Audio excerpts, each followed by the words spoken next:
ये आतंकवादी है, उग्रवादी है, ये मुल्ला आतंकवादी है। ओए बड़े दोस्तों, आखिर संसद तक वो बात पहुंच ही गई जो इस देश के गलियारों में गूंजा करती थी, जो आम मुसलमानों को सुनने को मिलता था।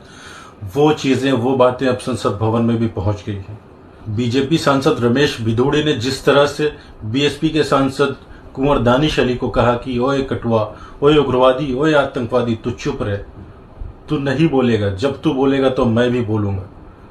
ये भाषा, ये अमर्यादित भाषा, अब सोचिए आप देश कहां पहुंच रहा है।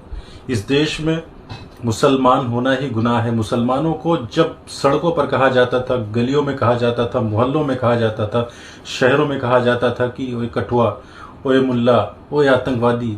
लेकिन अब ये भाषा प्रधानमंत्री नरेंद्र मोदी के नए संसद भवन, जो वो कहते हैं कि नया देश बनेगा, नया संसद भवन बनेगा, वो इस तरह का देश बना रहे हैं। आप सोचिए कि क्या मानसिकता हो गई है।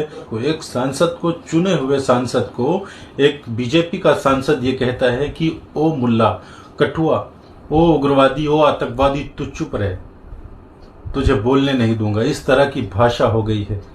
हमारा देश कहां जा रहा है? हमारे देश में मुसलमानों की क्या स्थिति होगी? आप इस बात से अंदाजा लगा सकते हैं कि एक सांसद को इस तरह से बोला जा रहा है। और ये सिर्फ सांसद को नहीं, सांसद के बहाने पूरे हिंदुस्तान के मुसलमानों को ये बोला जा रहा है कि तुम आतंकवादी हो, तुम उग्रवादी हो, तुम्हारा ये देश नहीं है, तुम इस देश में सिर्फ और सिर्फ दोयम दर्जे के शहरी हो। आप वीडियो में देख सकते हैं भिदोड़ी की भाषा क्या है। इस देश में मुसलमान होना एक गुनाह है और प्रधानमंत्री चुप्पी साधे हुए हैं। प्रधानमंत्री को ऐसा लगता है कि उन्हें पता ही नहीं है कुछ। प्रधानमंत्री जो मौन है, ये मौन होना ही दर्शाता है कि एक तरह से आजादी है। बीजेपी के सांसदों को, मंत्रियों को कुछ भी बोलो आप मुसलमानों को, ऊपर से एक मौन स्वीकार्यता है। और ये सड़क छाप भाषा जब भिदोड़ी बोल रहा था, उस वक्त एक केंद्रीय मंत्री हर्षवर्धन वो हंस रहे थे, वो मुस्कुरा रहे थे, उनको मजा आ रहा था। सोचिए, केंद्रीय मंत्री भी मस्त है, प्रधानमंत्री भी मस्त है।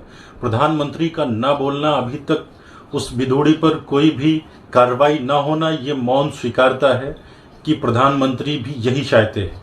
अगर आप प्रधानमंत्री ये नहीं चाहते तो आप उसे तुरंत सस्पेंड कर सकते थे। आपने सस्पेंड नहीं किया। ओम बिरला ने सस्पेंड नहीं किया। ओम बिरला से दानिश अली बार बार मिलने की कोशिश कर रहे हैं, लेकिन ओम बिरला के पास वक्त नहीं है दानिश अली से मिलने के लिए। दानिश अली का स्टेटमेंट है, दानिश अली बोल रहे हैं कि मैं सुबह से शाम तक इंतजार करता रहा ओम बिरला से मिलने के लिए, लेकिन ओम बिरला के पास इतना वक्त नहीं है कि तुच्छ मुसलमान से मिल सके।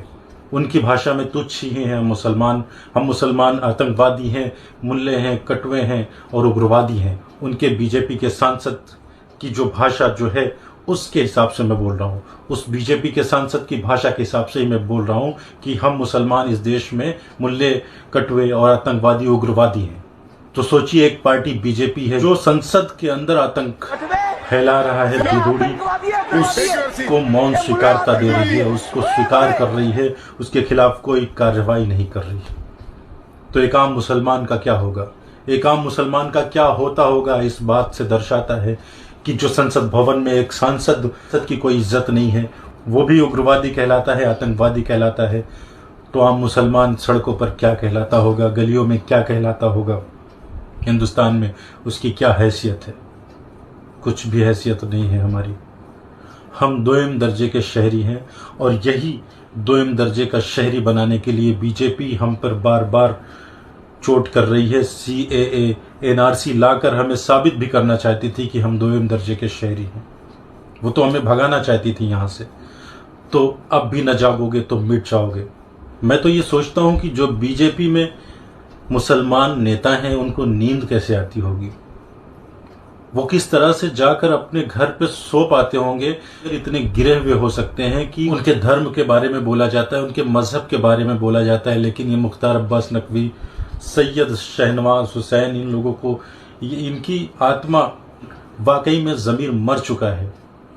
ये अपने आप से सामना कैसे कर पाते होंगे? ये ज़मीर मरे हुए लोगों का ही काम है कि तुम्हारे धर्म को गाली दी जा रही है। और ये आज नहीं है, बीजेपी दशकों से ये कर रही है, मुसलमानों को गाली देती है और मुसलमान लीडर वहां पर जाकर बेइज्जती सहते हैं, उनको शर्म नहीं आती कि वो ऐसी पार्टी में है जिस पार्टी में मुसलमानों का कोई सम्मान नहीं है। शर्म आनी चाहिए इन नेताओं को जो बीजेपी में है।